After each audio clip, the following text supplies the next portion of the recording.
সবাইকে আমন্ত্রণ কুল স্পোর্টস 24-এ। আপনাদের সাথে আছি রেদওয়ান শিব। শিরোনাম শুনছিলেন, এবারে পুরো খবর জানাবো।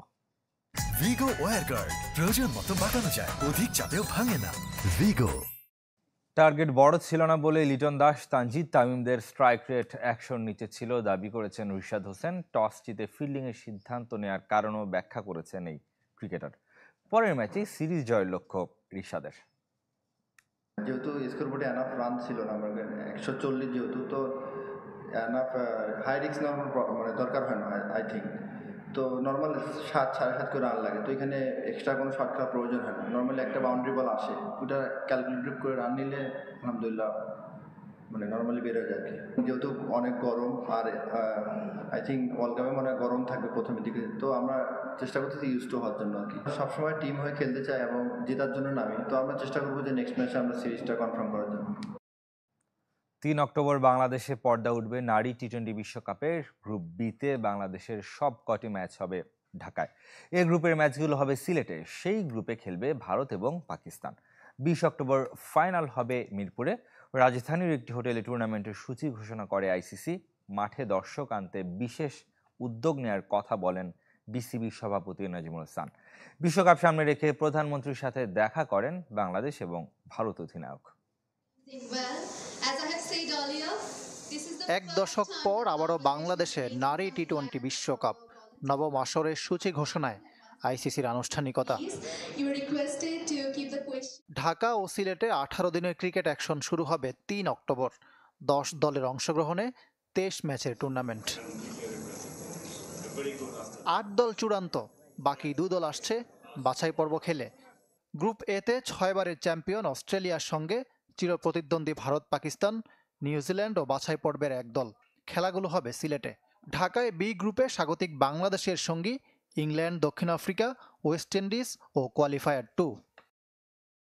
বাছাই পর্ব উতরে আসা দলের সঙ্গে 3 অক্টোবর সন্ধ্যা 7টায় বাংলাদেশের প্রথম ম্যাচ। 5 অক্টোবর ইংল্যান্ড, 9 তারিখ ওয়েস্ট ইন্ডিজ আর দক্ষিণ আফ্রিকার বিপক্ষে গ্রুপ পর্বের শেষ ম্যাচ 12 অক্টোবর। এই টিমটা অনেক হার্ডওয়ার্ক করছে এবং যদি আমাদের হাতে যে সময়টুকু আছে আমরা যদি আরো ওয়েল প্রিপেয়ার্ড হতে পারি আর নিজেদেরকে যদি আরেকটু বেটার ওয়েতে শো করতে পারি, আমার কাছে মনে হয় আমাদের যে আক্ষেপটা আছে, কারণ আমরা যে গত 4টা ওয়ার্ল্ড কাপ খেলেছি, হয়তো বা এক্সেপ্ট 2014 ছাড়া আমরা কোনো ম্যাচ উইন করতে পারিনি। তো আমাদের ফোকাস প্রথমেই থাকবে যেন আমরা ম্যাচ উইন করতে পারি। উদ্বোধনী ম্যাচে মুখোমুখি হবে ইংল্যান্ড, দক্ষিণ আফ্রিকা। প্রতি গ্রুপ থেকে 2টি করে দল খেলবে সেমিফাইনাল। 17 অক্টোবর সিলেটে প্রথম আর পরের দিন মিরপুরে দ্বিতীয় সেমি। হোম অফ ক্রিকেটে ফাইনাল 20 অক্টোবর। মাঠে দর্শক আনতে বিশেষ উদ্যোগ নেবে বিসিবি। বোর্ড নিজের উদ্যোগে চেষ্টা করবে যে ওদেরকে মাঠে আনার জন্য। সেটার জন্য হয়তো যদি পেমেন্ট করতে হয় বোর্ড করবে, মানে ওদেরকে পে করতে হবে না। আইসিসি প্রধান নির্বাহী জিওফ অ্যালার্ডাইস নিশ্চিত করেছেন পুরুষদের সমান প্রাইজ মানি থাকবে নারী বিশ্বকাপেও। The team that wins the Women's T20 World Cup will be the same as the amount of prize money that's allocated to the team that wins the Men's T20 World Cup. এর আগে প্রধানমন্ত্রী শেখ হাসিনার সাথে দেখা করেন বাংলাদেশ অধিনায়ক নিগার সুলতানা ও ভারত অধিনায়ক Harmanpreet Kaur. ICC প্রতিনিধি দলও এই সময় উপস্থিত ছিলেন। সবাইকে সাথে নিয়ে বিশ্বকাপ ট্রফির সাথে ফটো সেশনে অংশ নেন প্রধানমন্ত্রী। ইকরাম হুসাইন, চ্যানেল 24, ঢাকা। বাংলাদেশ ভারত নারী টি-20 সিরিজের খবর জানাবো। চতুর্থ ম্যাচে আজ মুখোমুখি হবে 2 দল। সিলেটে ম্যাচটি শুরু হবে বিকেল 4টায়। ভারত আগেই সিরিজ নিশ্চিত করে ফেলায় বাকি 2 ম্যাচ এখন শুধুই আনুষ্ঠানিকতা। তবে হোয়াইট ওয়াশ এড়ানোর মিশন স্বাগতিকদের। চতুর্থ ম্যাচের আগের দিন ঢাকায় টি-20 বিশ্বকাপের সূচি প্রকাশের অনুষ্ঠানে ব্যস্ততা ছিল 2 দলের অধিনায়কের। তবে বাকিরা সিলেটে নিজেদের প্রস্তুতি সেরেছেন। সিরিজ হাতছাড়া হলেও ঘরের মাটিতে বিশ্বকাপ সামনে রেখে অন্তত জয় ধারায় ফেরার মিশন টাইগার্সদের। 9 মে একই ভেন্যুতে শেষ টি-20।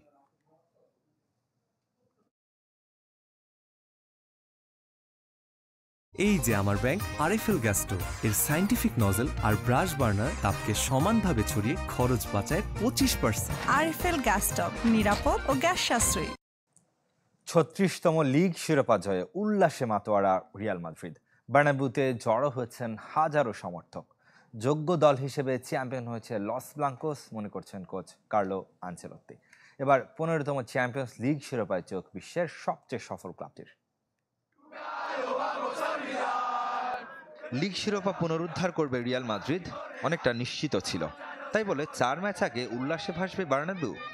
জিরোনার কাছে বার্সেলোনার হার আর কাদিজের বিপক্ষে রিয়ালের জয়ে 4 ম্যাচ আগেই সে উপলক্ষ এনে দিল লস ব্লাঙ্কোদের। তাই তো সেন্ট্রাল মাদ্রিদের সিবেলেস ফাউন্টেন স্কোয়ারে ভক্ত সমর্থকদের ভিড়। ব্যানার প্ল্যাকার্ড হাতে স্কার্ফ উড়িয়ে চ্যাম্পিয়নশিপ উদযাপন সমর্থকদের। নেচে গেয়ে স্মরণীয় করে রাখল 36তম লিগ টাইটেল। দ্বিতীয় সর্বোচ্চ লা লিগা জয় বার্সেলোনার, তাও সেটা রিয়ালের চেয়ে 9 শিরোপা কম 27টি। বিশ্বের সফলতম ক্লাবের সমর্থক হতে পেরে গর্বিত বার্নাব্যুর বাইরে ভিড় করা অসংখ্য মানুষ, যাদের অনেকের কাছে এমন উপলক্ষ স্বাভাবিক ব্যাপার। অনেকে আবার বার্সেলোনাকে খোঁচা দিতেও ভোলেননি। কাতালানদের কোচ হিসেবে পরের মৌসুমে চেয়েছেন জাভিকে। সত্যি বলতে লিগ শিরোপা জয় আমাদের জন্য সাধারণ ব্যাপার। এটা এখন আর আমাদের খুব বেশি আনন্দ দেয় না, বরঞ্চ আমি তাকিয়ে আছি চ্যাম্পিয়ন্স লিগের দিকে। রিয়াল মাদ্রিদের সমর্থক হতে পেরে নিজেকে ভাগ্যবান মনে করি। শুধু বিশ্ব নয়, আমার মনে হয় মঙ্গল গ্রহে গেলেও সেরা ক্লাব হবে রিয়াল। 15তম চ্যাম্পিয়ন্স লিগ জয় আমাদের আনন্দের পূর্ণতা দেবে। বার্নাব্যুর বাইরে উল্লাসের উপলক্ষ লস ব্লাঙ্কোদের মাঠের পারফরমেন্স। ফুটবলারদের উপর দারুণ খুশি কোচ কার্লো আনচেলোত্তি। আমার মনে হয় আমরা যেমন পারফর্ম করেছি, লিগ শিরোপাটা আমাদের প্রাপ্যই ছিল। মাদ্রিদিস্তারা যেভাবে সবসময় আমাদের পাশে ছিল, সত্যি অনুভূতি বলে বোঝানো সম্ভব নয়। তবে আমার ধারণা তারা ট্রেবল জয়ের দিকে তাকিয়ে আছে। তাই লিগ শিরোপার আনন্দকে পাশে রেখে আমরা বুধবারও চ্যাম্পিয়ন্স লিগ সেমিফাইনালের জন্য প্রস্তুত হচ্ছি। আগামী সপ্তাহে লিগ শিরোপা জয়ের আনন্দ সমর্থকদের সাথে ভাগাভাগি করবে রিয়াল মাদ্রিদ। তার আগে বায়ার্নকে হারিয়ে চ্যাম্পিয়ন্স লিগের ফাইনালে যেতে পারলে আনন্দের মাত্রা বেড়ে যাবে বহুগুণ। রেদওয়ান শুয়েব, চ্যানেল 24। না ফেরার দেশে আর্জেন্টিনার প্রথম বিশ্বকাপ জয়ী কোচ সিজার লুইস মেনোত্তি। মৃত্যুকালে তার বয়স ছিল 85 বছর। সামাজিক যোগাযোগ মাধ্যম নিশ্চিত করেছে আর্জেন্টাইন ফুটবল অ্যাসোসিয়েশন AFA। এই কিংবদন্তি ট্যাকটিশিয়ানের হাত ধরে বদলে যায় আলবিসেলেস্তেদের ফুটবল সংস্কৃতি। 1974 থেকে 83 এই 9 বছর জাতীয় দলের দায়িত্ব সামলান। প্রথম বিশ্বকাপ ছাড়াও তার অধীনে অনূর্ধ্ব 20 বিশ্বকাপ জেতে আর্জেন্টিনা। মাত্র 2 মৌসুমের দায়িত্বে বার্সেলোনাকে 2 শিরোপা উপহার দেন মেনোত্তি। আর্জেন্টিনা ছাড়াও ইতালি, মেক্সিকো এবং উরুগুয়ের কোচ ছিলেন।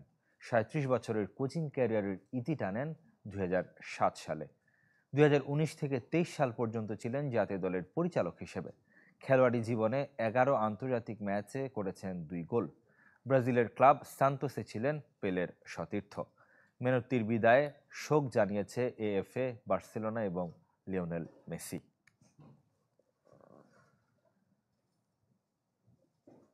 ঢাকা প্রিমিয়ার লিগের খবর জানাবো। আজ শেষ হচ্ছে আসর। ট্রফি বুঝে পাবে champion Abahani. Home of cricket মিরপুরে শাইনপুকুরের বিপক্ষে লড়বে আকাশী নীলরা। এই ম্যাচেও জাতীয় দলের কাউকেই পাচ্ছে না আবাহনী। লিগে এখনো পর্যন্ত অপরাজেয় খালেদ মাহমুদের দল শেষটাও জয় রাঙাতে চায়। ম্যাচ শেষে চ্যাম্পিয়ন ট্রফি তুলে দেওয়া হবে আবাহনীকে। ঢাকা লিগে রেকর্ড 22 শিরোপা আকাশী নীলদের। এদিকে দিনের অন্য ম্যাচে বিকেএসপিতে গাজী গ্রুপ ক্রিকেটার্সের বিপক্ষে লড়বে রানার্স আপ মোহামেডান আর ফতুল্লাহ শেখ জামালের প্রতিপক্ষ প্রাইম ব্যাংক।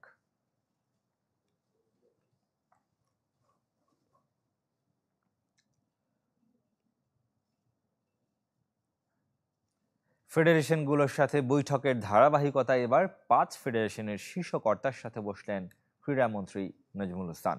রোববার দুপুরে মন্ত্রণালয়ে ফেডারেশনগুলোর সাথে আলাদা করে বসেছিলেন মন্ত্রী। আমন্ত্রণ পেয়েছিলেন টেনিস, সাইক্লিং, স্কোয়াশ, ব্রিজ এবং সার্ফিং কর্তারা। চট্টগ্রামের কোর্ট আধুনিকায়ন এবং প্রতি বছরের আর্থিক বরাদ্দ বৃদ্ধির পাশাপাশি এলিট ট্রেনিং ক্যাম্পের জন্য আলাদা বরাদ্দ চেয়েছে টেনিস ফেডারেশন। চট্টগ্রামে নিজেদের জায়গায় ভেলোড্রম সহ সরঞ্জামের অনুরোধ করেছে সাইক্লিং ফেডারেশন।